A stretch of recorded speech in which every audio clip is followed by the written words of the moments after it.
नमस्कार। मैं करण सोनी एक और नई कहानी के साथ। यह कहानी हॉरर और सस्पेंस से भरी हुई है। आशा करता हूं आपको यह कहानी पसंद आएगी। रात के गहरे अंधेरे में गांव के बाहर स्थित वह पुरानी हवेली एक बार फिर चर्चा का विषय बन गई थी।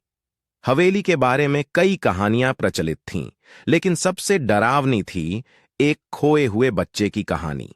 कहते हैं कि वहां से गुजरने वाला कोई भी व्यक्ति उस बच्चे की चीखें सुन सकता था। राहुल और उसके दोस्त इस कहानी को सुनकर रोमांचित हो गए और तय किया कि वे उस हवेली में जाकर सच्चाई का पता लगाएंगे।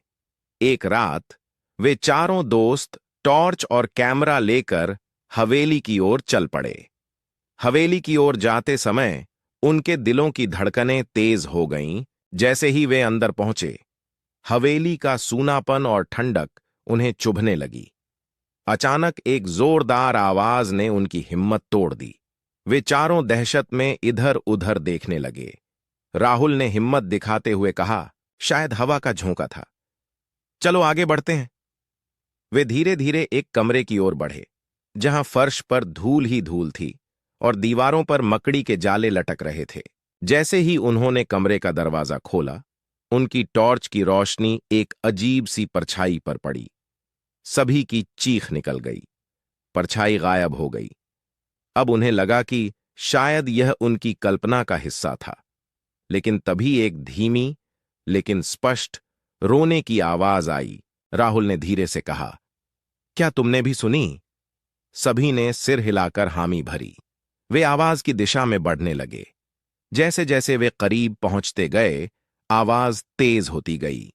आखिरकार वे एक पुराने बंद दरवाजे के पास पहुंचे।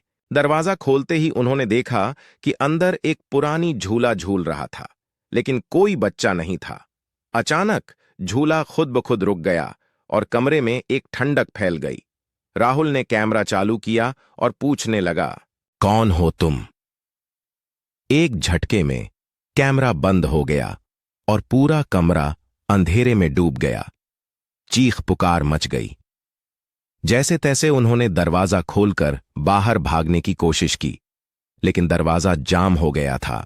एक डरावनी खामोश आवाज में किसी ने कहा, तुम यहां से कभी नहीं जा पाओगे।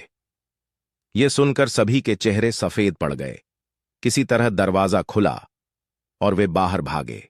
गांव पहुंचकर उन्होंने यह तय किया कि वे दोबारा उस हवेली का नाम भी नहीं लेंगे। हवेली की कहानी आज भी उसी तरह जीवंत है और कोई नहीं जानता कि उस रात राहुल और उसके दोस्तों के साथ क्या हुआ था।